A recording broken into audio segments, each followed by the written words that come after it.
Hi, everyone. My name is Steve Schwartz. I'm the founder of the LSAT blog. Along with me is Ellen Cassidy, who has written a new book on LSAT logical reasoning. Hi, Ellen. Hi! I'm really excited to be speaking with you today as you launched your book. You reached out to me a while back, a couple of years ago, with a rough draft of the book. I actually still have the binder with that you sent. Oh my God, from my pink way back binder then. and my handwritten notes! Yeah, I still have it, and it's amazing. I actually don't even have a physical copy of your book yet, but I was really excited that you launched it just maybe a week or two ago now. And so you want to introduce yourself and tell us a little bit about the book and how it came about? Yeah, I took the LSAT for the stupidest reason of all time, which is I heard a funny story at a party about being a public defender. And I just dropped out of creative writing grad school. And so I was like, I should take the LSAT, which is like dumb. But the cool thing is Steve and I have actually known each other since 2011 when I bought a study schedule from the LSAT blog and the Power Score Bibles. And so I self-studied for about 2.5 months, took the June 2011 LSAT, and really, like, as much as my reason for taking the LSAT was a complete mistake, as soon as I started studying, I was just like, this is it. This is my jam. Like it was really like the way people talk about meeting their soulmate. It's like, you just know. It was like, I just knew. Like this was the thing that made me feel so challenged in like a completely new way that I had never felt before. And so studying was like an absolute dream, but at the time I didn't realize like that it's a realistic life path to do the LSAT. Like when I walked out of the June 2011 LSAT, I said, I wish I could just do the LSAT forever, which is weird. But I ended up with a 174, and so I applied, and the best school I got into was Harvard, and I actually deferred 3 times before turning them down to teach the LSAT. Because as much as I love doing the LSAT, I love teaching it a lot more. Like as soon as I started teaching, I was like, there is nothing more fun than this. Like I teach on Christmas. I teach on my birthday because I want to give myself a birthday present. Like it is just the thing that I would do with my time. If I had nothing else to do, I would do it for free. You know what I mean? Like it's the center of my life. And so in the course of all of this, I've learned so much from my tutoring students. And like, I think I tutored the LSAT like a lot. And so I have a lot of tutoring students and I learn a lot from them. And really the book is kind of the encapsulation of the way I intuitively have done LR since, the moment I looked at LR, but also really informed by the struggles that I've seen my students have for the past 6 years. And like a lot of the drills and methodologies in this book are born of, sweet chick who is sitting in front of me crying. And I would do anything, including like change my freaking name, go take it for her to help her in that moment. And like a lot of the most impactful parts of the book are really born of helping that one girl in front of me and then being like, that worked. Okay, let's test it on the next person, the next person, the next person. Let's generalize it out. And the ones that worked across everybody ended up in the book. And so. Wow. So you're kind of like me, I guess. You got weirdly obsessed with the LSAT. I also ended up never going to law school, and it was kind of like, well, I'm helping people and I love this, so why not just keep doing it? Yeah, the way I framed it was, do I want to make a $300,000 bet that I would love being a lawyer more than I love this? And the answer to that question is no, because I honestly believe I love this at maximum. Like, I don't know that there is more love in me than the love I have for the LSAT and for my LSAT students. And so, like, I don't know what that would even look like. Like, I understand, like, the prestige sticker is exciting and, like, cool, agree. But, I have some prestige stickers already. Like, I'm good. Yeah. I'm okay. It's kind of funny, actually, you say $300,000 bet, and I'm imagining that some people watching this might not understand how we came up with that number. Are you also including opportunity costs? I'm including just the law school transparency complete repayment of a 10-year loan. Because the one thing we have to remember is not only the interest on the loan, but also the cost of living during law school. Not everybody has, somebody buying them their food and their rent. And I certainly didn't. Robin, yeah. And so that, like, I'm really just getting those numbers from LST. And actually, Law School Transparency is a great website. Everybody should go there. I love them. They're an amazing resource, and I'll actually link to them below this video as well. Yeah. Like I pointed it out to somebody on Reddit the other day, and Venetian Lights, shout out to Venetian Lights on Reddit. You have great posts. But Venetian Lights posted and was like, what, really? 350? Or I think I said 300. And then I was like, actually, it's more like 350. And I linked to LST. And like, people didn't realize this. And so everybody should just lose an hour on LST. Yeah, it's worth it. What kind of money you'd be putting up. And it ends up, I think, being about $3,500 a month. Which, you know, LSAT tutoring doesn't sound all that expensive anymore, does it? Yeah, $3,500 is like New York City rent, maybe. Yeah, $3,500 a month, I mean, in your loan repayment. Yeah, of course. Is what I'm referring to. Yeah. And that could be wrong, so that's a kind of shady number. But the return you get on even 1 point increase on the LSAT is insane. It just in terms of your chances of getting admitted someplace higher versus a merit scholarship, because we have to remember the percentile jumps sometimes a lot more than the scaled score. And there's a big difference between a 167 and a 168. And yeah, it might be just one question, but your chances at law schools actually change a lot. Exactly. And that's why it's worth retaking so much more than it used to be. They don't average multiple scores. And yeah, at the higher end, especially, another point or two, you know, it's like going from 97th percentile to 99th percentile is like maybe 3 points, but even that alone opens up crazy doors. And, you know, I heard from one student the other day who like got $100,000 in merit scholarships to law school. And like, yeah, by that comparison, yeah, of course, like LSAT tutoring is like a drop in the bucket, like buying a $50 book's a drop in the bucket. It's well worth it. If you think something will help you. It's nuts. So. Like I had a student once, she was a one and done 173, and she got $500,000 in scholarship offers. Like $500,000. $500,000. I mean, she applied to like the whole T14 almost. Her essay was also like legit. Yeah. But it really is staggering when you see the other side. It's so hard when you're coming into it and you're inexperienced and you've never been through this before, and like, you know, a 170 and a 173 sound exactly the same. What's the big difference? But when someone like you and me, we've seen people through it for a lot of years and seen what happens after you apply. A lot of people are like, I just want to take it. I just want to submit. I just want to like be done.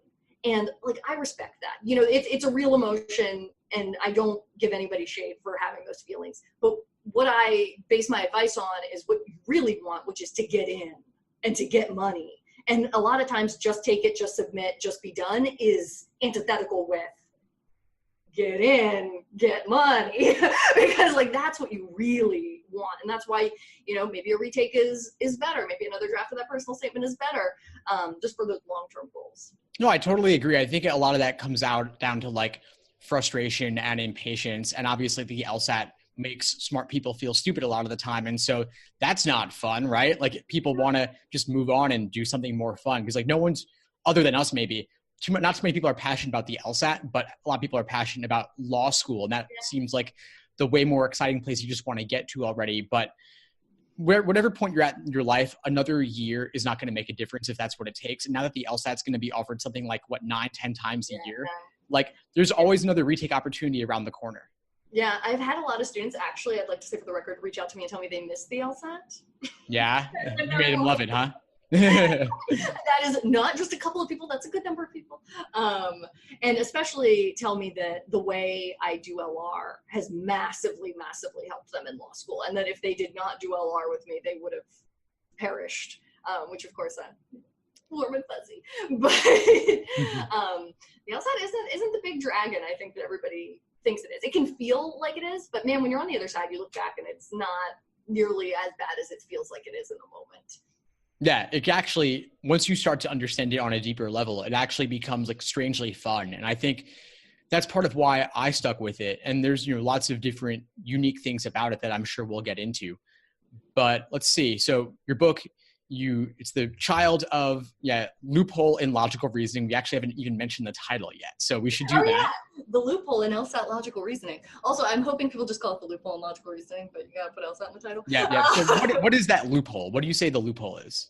Oh my God. What is the loophole? Okay, this title took me about 2 years to come up with. Let's go into the discursus of this title. And so the way I do LR, a lot of it comes down to reading the stimulus and coming up with the loophole. And I do this independent of question type. It's really about the stimulus type. But on any argument, I come up with the loophole. And what the loophole is what if something? And that thing is what would destroy the conclusion if it were true. So you're finding like the loophole in the argument. The thing that if it were true, the conclusion just falls apart. And a valid argument isn't susceptible to loopholes. But lucky for us, the vast majority of arguments on the LSAT are invalid. And even it's actually kind of a fun exercise to try and find a loophole in a valid argument, because you start to really get a sense of the difference in validity. And so the title, The Loophole in Logical Reasoning, is both referring to discussing the literal loopholes that we are going to be finding in these logical reasoning stimuli, and the fact that the loophole itself is the loophole in the logical reasoning section.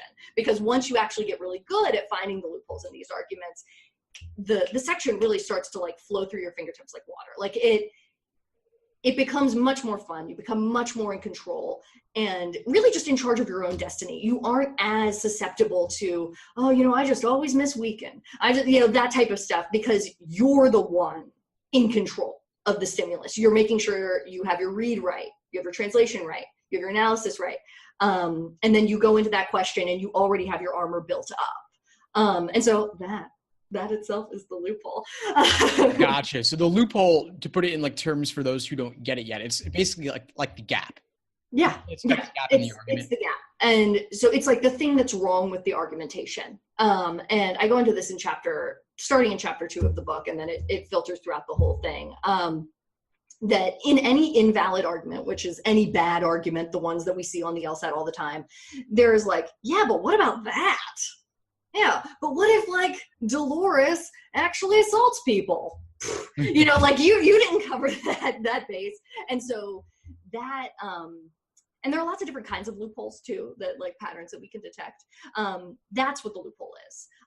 Really just putting on your skeptical hat, putting on your skeptical goggles, and seeing the argument in its most unflattering light, taking that critique, that gap, that loophole, and running with it into the question.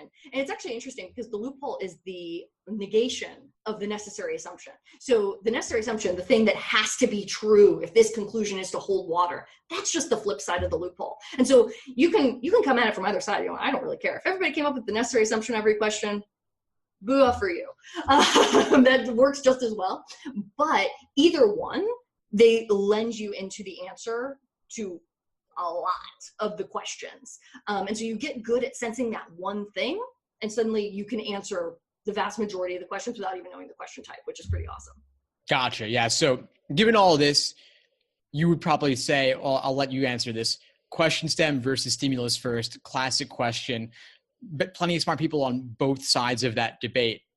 Where do you fall? I mean, I am the biggest stan there is on stimulus first. I'd like pretty much as extreme as you can be, you know, like, what is it? Like -0 Kelvin? I don't know.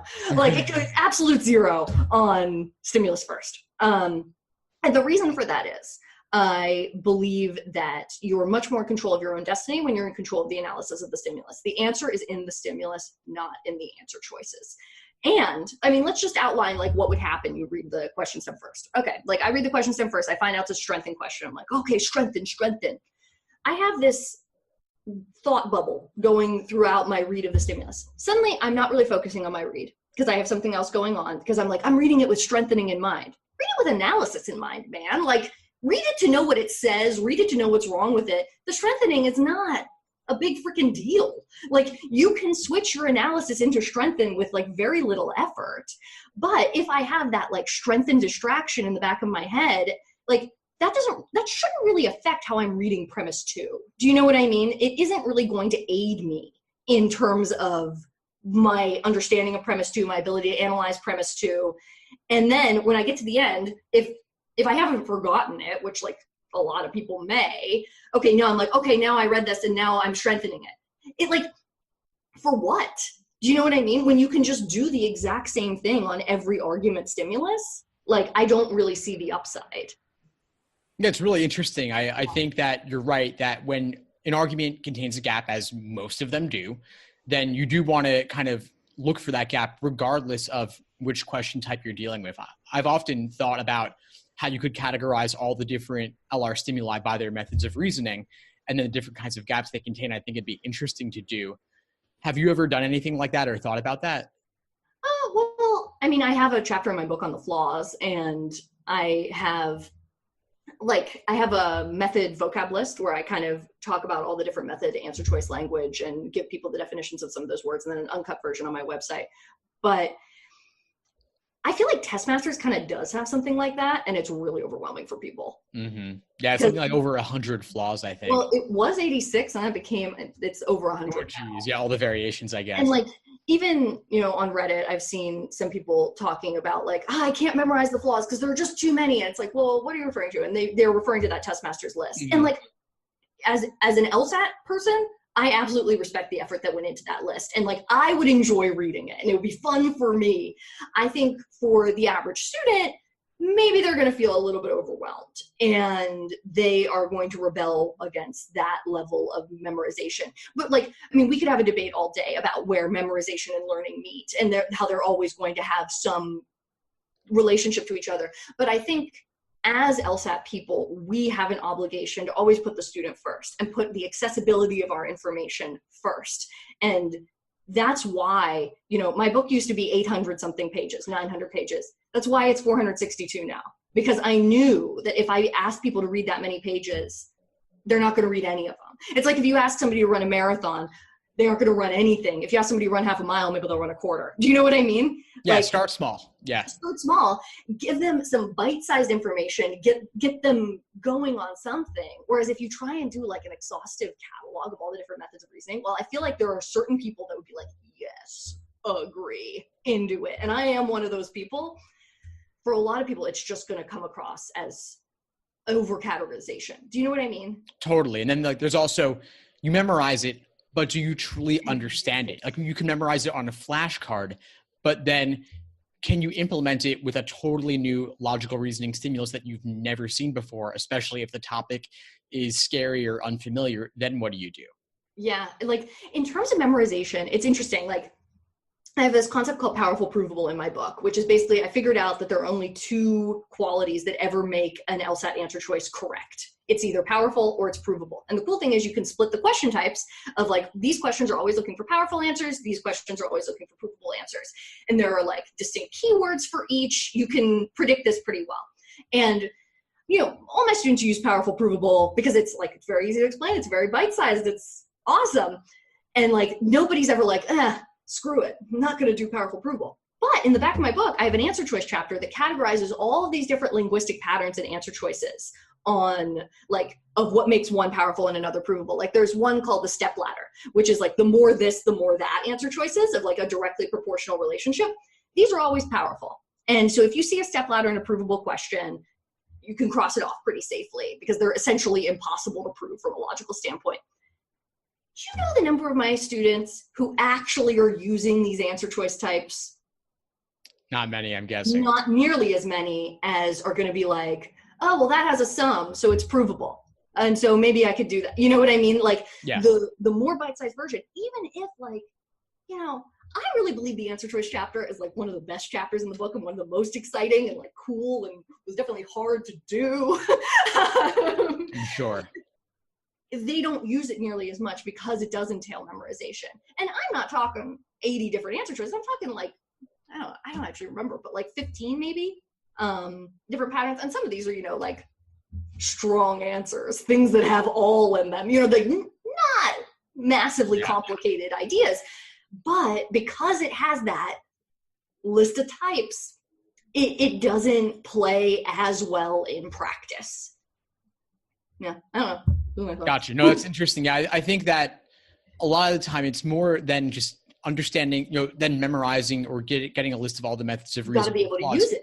You've got to be able to implement it. And that just comes down to, I think, improving your reasoning abilities in general. Yes. And that's what I'm really interested in, is getting people to the point where like as a holistic skill set that is going to help them outside the LSAT, in law school, in regular life, they are going to be able to read a piece of writing and have an independent thought about it. Like that is what I love to do and the results that I love to see. Because like our lives are bigger than the LSAT, but the LSAT is the only time we have a really high stakes reason to care about how well we read and reason.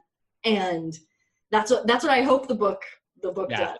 No, it's important. I think it's an important skill for life, for law school, beyond just the LSAT. And yeah, I think that we were talking about this earlier before we started this interview, but talking about like how in school they don't teach you basic conditional reasoning, and how that's a major problem. I mean, once I started learning the LSAT, I started noticing flawed reasoning and flawed speech in everybody around me. I'm sure the same has happened to you. Oh yeah. And like, it's funny because people say they want you to like call them out. No, they don't. No, definitely not. Definitely don't use it with friends or significant others or families. You're going to lead to fights. But on the LSAT, to me at least, it comes down to thinking critically and skeptically and looking at what's actually written on the page, not what you expect to see on the page, not what you expect them to say. Yeah, it's so funny. A lot of times when I'm going over wrong answers to students, like they'll be like, well, I chose B because B says blah, blah, blah, blah, blah. And I'll be like, did you read B? They're like, that's not what B says. And they're like, well, but it basically da da da da da. And it's like all these elements that are like not in B, not related to B, like entirely other things that they believe that B implies, but is not actually proven by B. And I mean, the number of times that I see that error of like, you are choosing your fantasy version of B, not actual B. Like, but the problem is when you bubble B in on the Scantron, you were choosing actual B. You weren't choosing fantasy B. And like, getting people to become really sensitive to that difference of like, am I choosing my fantasy or am I choosing reality right now? And that can apply to both the stimulus and the answer choices. It's just, I think, a lot more obvious when it's in the answer choices and you're asking somebody to explain what they believe the answer choice says. Like, I feel like on a lot of my more beginner students, that'll be responsible for like at least 30-something% of their wrong answers. Just choosing some answer that isn't actually the answer.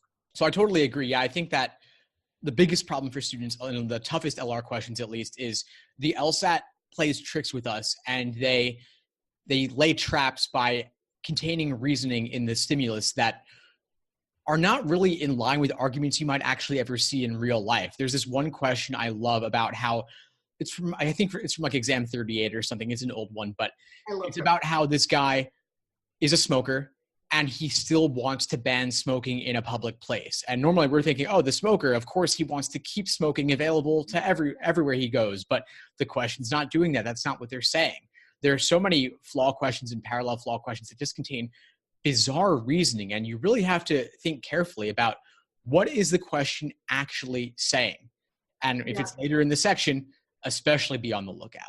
Oh, yeah. I mean, the reading of LR is like, I wouldn't even say half the battle. I'd say it's more than half the battle, because it's something that people don't focus on, but it's an absolutely necessary condition to not yada yada, not just it, but really know what it says. And like, that's what I hope to help people do with translation and the translation drills. And I mean, the first chapter of my book is all about how to read difficult prose, which is like not something that LSAT books usually tackle. But in my experience working with people, I saw that, people could be able to reason all they want. If they cannot read the words on the page and remember them well and know what it said and have it incorporated into their mental headspace in a way that they can analyze it, it doesn't actually matter if they're good at logic because they don't even have the direct information to start with. It's so interesting because like what you're saying about how you would expect it to go a different way, a lot of people, they kind of will tune out and sometimes not, or, they're trying to focus, but for some myriad of reasons they are not. And then the stimulus goes in a different direction you expect, and you might not even pick it up. That's why I think reading is really the first thing that you need to work on. And when I say reading, I don't mean reading comprehension. I mean the literal act of reading. Mm-hmm. Yeah. Strengthening your reading, strengthening your attention is like the absolute number one. I think a lot of times when we read in everyday life, in part because we're skimming, we're trying to speed read, we're just trying to get onto the next listicle or whatever it is, like we're running through something and we fill in the gaps mentally. And that hurts us on the LSAT because we read anything we're reading, like an article, we think, okay, well, we would expect the author to say this, and they probably are saying that most of the time. So we can move on, and there's no consequences when you're reading a news article, for example. But on the LSAT, they're waiting for us. They have the trap ready to go. And I think that one of the tips that really stood out to me, I think that you had it in your book, and it was something that I also have been recommending to students is, for example, like cutting out the fluff in a stimulus, like the part that's like bounded between two commas, as like one way that you could like chop out the filler and then focus on the content that really matters. What are some of the biggest tips for helping students navigate that dense text? Okay, so this is my jam. Awesome. So what you're referring to is a strategy I call middle out in cluster sentences. And so a cluster sentence is any sentence that is just really long, complicated, has lots of commas and sometimes not commas in it, that it just makes it very difficult to understand. And what you can do when you encounter a cluster sentence is not try to read it fast, try to read it well. Because if you try and read it fast, you will read it not at all. You will have to read it about a bazillion times over and over again, getting 2% every time. And then, or you'll just glaze over it, not do anything. And so in terms of that middle out strategy, what I'm talking about is approaching sentences with lots of commas in terms of the comma pairs, that anytime you see two commas in a sentence, the thing between the commas is either the least important or the most important part of the sentence. And so what you can do is just evaluate the stuff that's between the commas and say, okay, is this a complete thought by itself? If it is, the stuff on the other side is probably optional. If it's not, the stuff on the other side that are broken up is actually the core of the sentence and where the complete thought is. You just have to put those two pieces together. And so that can really help with understanding those sentences, especially when they have the noun and the verb really separated. A lot of times people can have trouble remembering what that noun was in the beginning of the sentence even at all. And so by being able to filter out that middle, still remember what it said. Like, it might have important information in it, but being able to separate it conceptually and be able to put those two things together is so, so important. Like, and then once you take the second to actually do it, you'll be surprised how fast you can actually do that. Like, how do I read faster? Read better. That's how you read faster. Yeah. Stop trying to read fast and start trying to read well. That's how you'll be able to do it. I love it. You've really systematized this approach to either, cut out that part or focus on that part. But I think one of the things that makes the LSAT so difficult is that it's like a mini version of legalese almost. Like, if I think about like what a contract looks like, maybe you've like looked at like an apartment lease or something, and there's so much text, and the sentences are run-ons that go on for like 3 pages, and a logical reasoning stimulus can be like that. But if you use this middle out strategy, chop out the parts that don't matter and focus on the core, you can find the noun and the verb and kind of join them back together so you can actually make sense out of the argument and remember what it's saying. So that's a great strategy that I think students could pretty easily implement and get a big bang for their buck with pretty short time investment. I awesome. hope. Awesome. So hyper skipping, that's something that I've also been a big fan of for a long time. You want to go into that a bit? Sure. Okay. So hyperskipping, basically it's a way to save time and work more efficiently in an LR section. So anytime you get to a question and maybe the stimulus is just a disaster, you've tried really hard and you can't understand what it means. Maybe you're down to 2 and you really don't know which one is right. Maybe all the answer choices look wrong.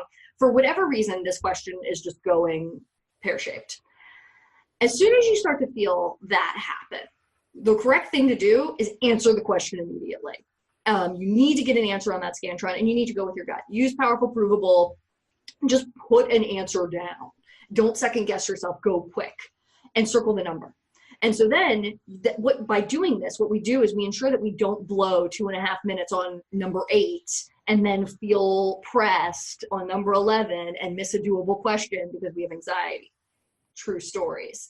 So then when you get to the end of the section, hopefully you have a little bit of time left because you've been hyper skipping, because you haven't been blowing all your time on a couple of hard questions. And when you get back, you'll actually notice that a lot of times you were only having trouble because you misread something. The cool thing is when you go back and you have that separation, now you can correct your misread because you aren't able to really adequately correct your misread when you're on that question and not leaving, because your brain actually stores a cached copy of what you read.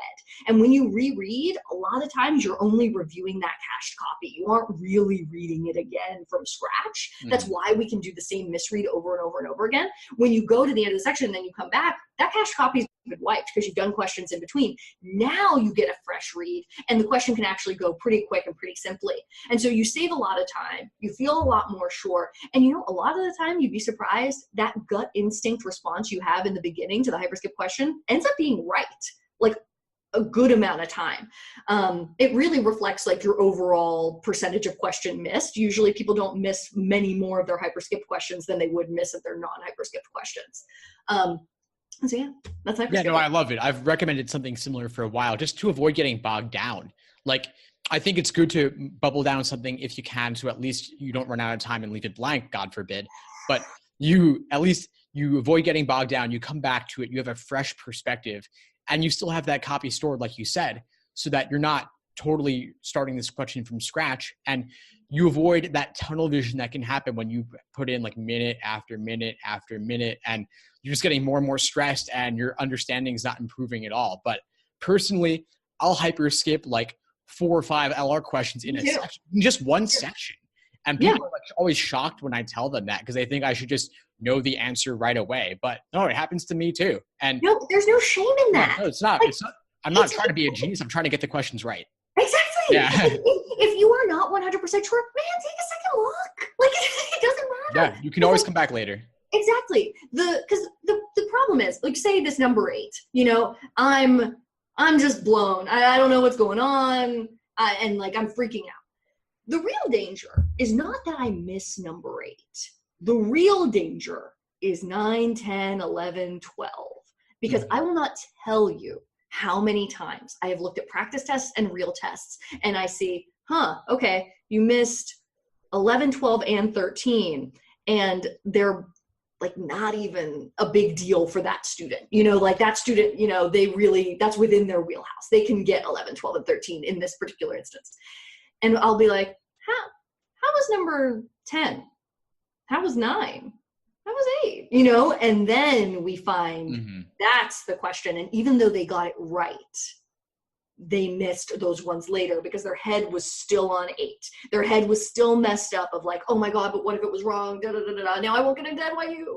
Like, they missed all these doable questions because they didn't let 8 go. And so that's what hyperskipping does, because it's like, you know what? I'm putting B down, out of my hands. I'll get back to it if I have time. And then, I'm going to try and get a second look. You can kind of let it go a little bit better knowing you have an answer on the Scantron.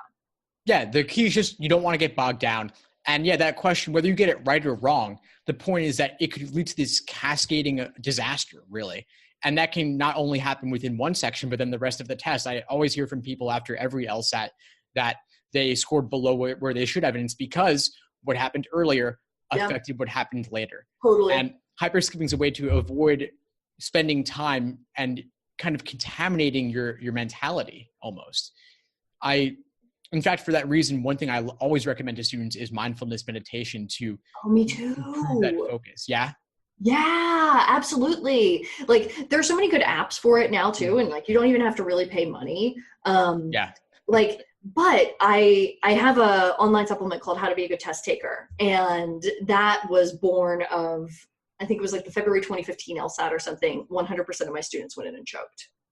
And one girl didn't even do the last reading comp passage, even though she had time, because she was just, I'm already going to cancel. And it was like, dude, I wouldn't have told you to cancel if you did that reading comp passage. Like, what? And so after that, I took 6 weeks off and researched test taking, performance anxiety, all that kind of stuff, and wrote what was the last chapter of my book, but got cut for space, and became a free online supplement called How to Be a Good Test Taker. And in my research on performance, what I found was seriously like the only thing that is like scientifically and medically proven to work is meditation. Yep. Like, they did a study at Harvard where they had people, I think, meditate for 20 minutes a day for 6 weeks, and they did fMRI scans before and after, and the fight or flight fear centers of the people's brains actually shrank. Crazy. Like, became way less active, which it's like, why aren't we doing this? You know what I mean? For somebody who has test taking issues. Like, this is the thing that will work. And it's not very flashy. It sounds kind of silly, but when the science is there, that's what you really have to respect, I think. Yeah, people don't always listen to me when I tell them to do it. I tell every single student to do it. And maybe a third of them will at first because, it's not fun. It doesn't seem related to the LSAT, of course. But then I'll hear back from them sometimes after the exam and they didn't score where they should have because of that. And now it's like next time around, going for January, going to actually try it this time. And it's not necessarily easy at first. It's not supposed to be easy. It's like a workout. It's like a mental workout. If it were easy, you wouldn't need to do it. Right. But I kind of think of it as like you're fighting with yourself in a way. Like you're fighting with your ego, and it's a workout, and it looks simple and calm from the outside, but on the inside, it's like your mind wanders, bring it back. Mind wanders, bring it back again. And that's a muscle that you can develop over time. And because during the test, that's what you are fighting against. When you're on number 8 and you start to think about NYU, that's the thought that you need to train yourself not to have, or train yourself to quiet restfully in the moment. Like, in How to Be a Good Test Taker, I actually have a thing I call like the focus training, which is just rebranded meditation, because you can't say the word meditation or no one takes it seriously. When I had that chapter and I had the word meditation in it, nobody read it, nobody did what I said. And I rebranded it, got rid of all of those words and just called it focus training and all that stuff. Now it's everybody's favorite. It's so weird. Funny. But like, I basically make people sit there and quiet their thoughts and just call it focus training, and it does the exact same thing. It's so weird.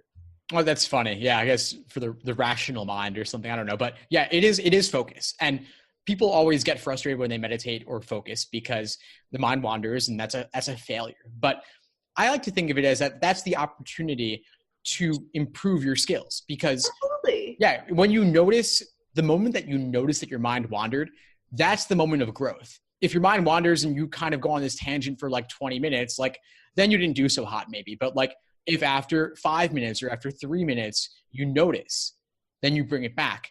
Every moment of notice is where the growth is coming from. Just kind of like I think about telling students to get questions wrong, like do hard questions, get questions wrong. Every question you get wrong or have difficulty with is an opportunity to learn something new. If you only do easy questions, you're not going to learn that much. Yeah, we learn so much more from our wrong answers than our right answers. And that isn't to say that our right answers can't teach us anything, but like our wrong answers are gold. And I feel like they're so mixed up in our perception of ourselves that like a wrong answer is a failure and a right answer is a win. And I want to think more about my wins than my losses. So I'm not going to think about my wrong answers. And so I came up with this thing called Camouflage Review, which is now a website that's like going up on my site soon. Nice. Where you put your answers in, and what it does is it forces people to confront their wrong answers. So you put in your answers to a section, and then it just gives you a list of questions to return to. And some of those questions are the ones you got wrong, and some of them are actually questions you got right. You have to reattempt all of them. And then what it does is it grades you and gives you a wrong answer profile of why you're missing, and gives you a self-doubt versus self-confidence score, because you have a self-doubt issue. If you had a question right and you changed it to wrong, that just shows that like your self-confidence is getting you a little bit. You might be missing questions from that. Whereas if you get all the questions right that you got right before, self-confidence to the max. If you fix the answer on your second pass, a wrong one, then it was probably just a misread. And that happens all the time. I'm sure you know from working with students where they get the question wrong and they look at it and they're immediately like, oh, of course it's not C. Oh, of course it's D. What was I doing? Those are just misreads. Then the ones that on the camera review they get wrong again, that's a conceptual gap, indicating that question is showing us something that we really need to work on long term. Which is like, it's so good to be able to actually separate those misreads from the conceptual gaps. And it can actually make students feel a lot better when they go and they camo review a section. And they're like, I missed 6 at first, but on my camo, I only missed 2. So I feel like I can really get better. And it's actually like super motivating. This is the only way I have found to really trick students into wrong answer confronting. Otherwise, like, I don't know if it's the bane of your existence. No, for sure. Students will circle the right answer when they grade it, and then they can never go and review it ever, because they're just going to have massive confirmation bias of like, oh, well, it is D, so yeah, I could see it. And yeah, of course it's not C because that's the wrong answer. The next. And it's like, no. No, I love it. I think it's so review is like the number one thing students need to do more of. And yeah, I agree that if you find out that upon review, only a handful of them were actually gaps in understanding and most of them were misreads, well then, you've just got to slow down a little bit and practice your focus. Yeah. Definitely. Have you ever had students write out their own explanations? I have students do a thing called a wrong answer journal, where every wrong answer, and this like kind of works in concert with Camouflage review, you put the section, the number, etc., and then you do a reason missed of what you did, the action you took, and it has to be concrete, because if you're just like, got it wrong, like that doesn't help. Concrete, something like read too fast, didn't see the only, or something like that. And then a solutions column where the thing you're going to do in the future to make sure the reason missed action never occurs again. And so then it's like, make sure I'm translating as I go. Don't rush. It's better to get this right and like have to Powerful-Provable the last two than to half do all of them. And I feel like that basically is like kind of a personalized explanation. Do you know what I mean? Oh, totally. You're kind of regimenting it a bit more, but I think that's great. One thing I'll often do with students is I'll just have them walk through what was tempting about the wrong answer that made you pick it, what ultimately makes it wrong, what's discouraging about the right answer that pushed you away from it, and what ultimately makes it correct in the end. But yeah, of course, on top of that is what was it about the stimulus, perhaps, that you misread? So yeah, I think dialing down to the specifics is the most important thing, rather than just saying, oh yeah, I get it now after looking at the answer key. Like that's not real review, and you just essentially wasted that question for those exams, because you can't get that back again. I know. You're only ever going to be able to do the CD game for the first time once. Oh yeah, it's such a magical time, my God. It is a magical time. Yeah, no, it is. Yeah, it was an incredible game. Incredible. They don't make him like they used to. They don't. I always say the golden age of games is Prep Test 29 to 38, and it's my Desert Island book. And like people think I'm really weird when I say that, but it's okay. No, those games, for some reason, the ones, 29 to 38, those are the kind of, those are kind of the ones that I grew up with too, actually. And they're valuable. They're so hard, but they're systematized in a way. So I think they're a great starting point for a lot of students who are maybe looking at a 5 to 7 month timeline. What do you think about that? I mean, in terms of 29 to 38 and the hard eyes, I think that games are difficult for 3 reasons. And I think all of these like top 10 hardest logic games lists are kind of like they aren't as detailed as they could be. Like, because games are difficult because there's either like a curveball crazy situation, something like Work Piece game from June 2014, where it's like, I don't even know what to do. Something like the Ski Chalets, something like the Toronto-Montreal connections in the 40s, things where you're like, what do I even write? And then there's stuff that's just conceptually really difficult, like the CD game, where it's like, it's not that I don't know that these are variables and some of them are on sale and some aren't. It's that, man, how am I going to diagram all these conditionals? Do they connect? What are these categories? This is so much information. What am I going to do?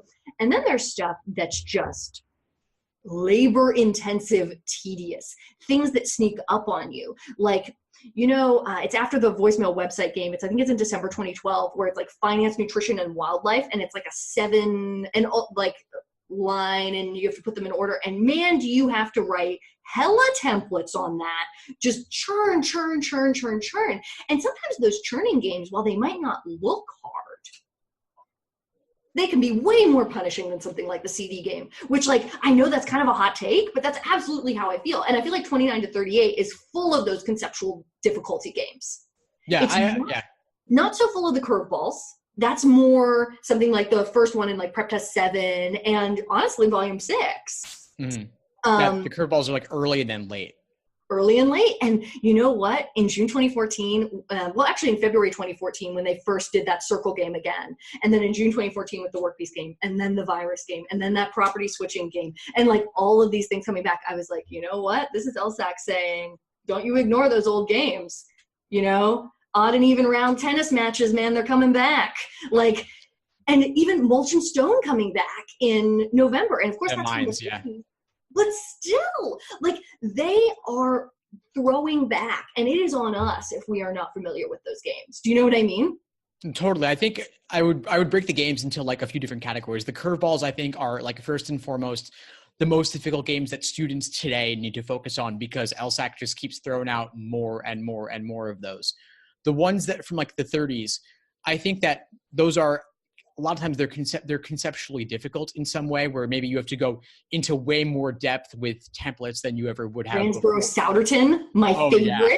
Oh, I love that one. Yeah, that's such a nasty one. I could never go to Ransborough, or I could never go to Souderton. One of the two. I forget. Yeah, I don't want to spoil it for anyone, but yeah, it's like, it's crazy. Oh, yeah. No, it's okay. People won't know. They'll look at it later someday. But like, it's that in a way is kind of like, I won't even say too much about it, but then there's like the CD scheme where you just have to be on a conceptually high enough level where you're just so proficient in conditionality that you have the time to go to that level of depth, when normally LSAC would never ask that of you. So I think a lot of the games in the 30s, they just require a certain level of proficiency within boundaries, and then curveballs require that, but also break the boundaries. And so there's even more, like the next level you have to go to. But either way, all previous games are all useful in one way or another. I get so freaking annoyed when people are like, anything before prep test 60, screw it. I'm like, what are you talking about? Like, it just blows my mind. I mean, I think prep test 31 is the greatest game section in the history of the LSAT. It has everything. Locker game, boys and girls, shared lockers, and game 4 of that section is no freaking joke. That one's crazy. I love it. Yeah. Yeah, students need to do the old games, and there's, especially if you're saying you've done everything from 60 and up and then you ran out of it, well, there's plenty more to do. There's another couple of 100 games that you could work on, and yeah, they might be a little bit different in feel, but they're still perfectly valid and useful. And if anything, with the curveball games coming back, then you definitely want to do the oldest games. Yeah, I mean, I honestly think it's like internet groupthink that like somebody said at some point that everything that isn't valid anymore, but it's completely valid. Like, and you also, I mean, we have all the evidence in the world that they're bringing stuff back. And like in how I'm doing my games book, how I'm structuring it, I'm actually giving a third of the book to weird games. Oh, that's amazing. I'm so happy to hear that.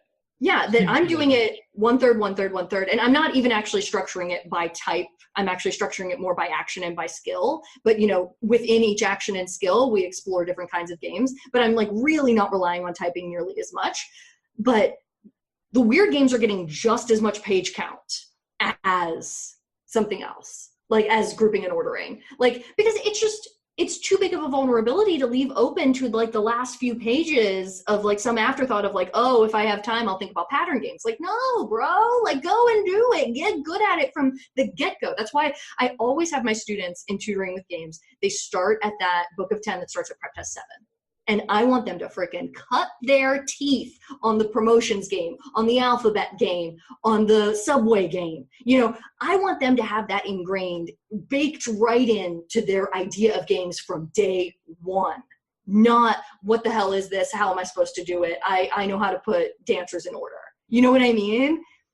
Amazing. No, I love it. I love the emphasis. I love that you're going to devote so much time and effort and page count to curveball games, because I do think that too many people treat them as an afterthought. I always try to email out lists of curveball games, but there's always more to be done, especially since this is a new and growing area that, you know, curveball games are here to stay. There's no doubt about it. They've been around for like a couple dozen exams already. And I think if there's one lesson from this, like LSAC can really do anything. You have to be ready for anything. And that requires not only proficiency, but also adaptability. Absolutely. Like we need to teach games in a way that you just develop a visual system of thinking, that you can take words and you can turn them into a diagram on the page. And you might have to make some on the fly decisions throughout. You're going to be prepared. You're going to know the landscape, but you're never going to like get rid of just inventive thinking. Because who knows what they might do? They're probably going to do some type of, you know, sheep in wolf's clothing where you actually have seen it before, but the words are intimidating and you feel like you haven't.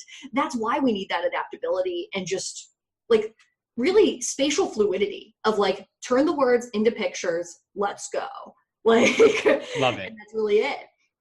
Yeah, definitely. Well, we could go on for hours and hours, Ellen, but we've covered so much already. We'll have to have another conversation like this because I'm sure students will find it enormously helpful. I'm going to link to everything that we've talked about, your book, your website, the Loophole in LSAT logical reasoning with matching water bottle cup. Water glass not included. Yeah, water glass not included. You have to get your own. Drink enough water, people. It really helps your brain.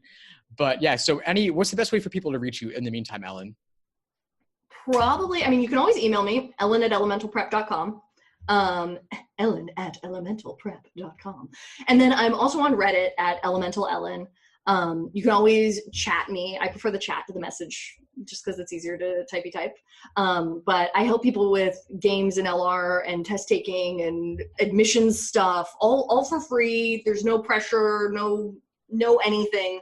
I honestly, like, people have to tell me, like, please send me this thing, because I'm very not pushy, probably to my own detriment. But seriously, chat at me at Elemental Ellen on Reddit, and like we can chat it up, and I'll answer any questions you have. Awesome, Ellen. Well, that's very generous of you, and I'm sure that everyone watching out there will appreciate that. If anyone wants to reach me, of course, my name is Steve Schwartz. I'm at the LSAT blog.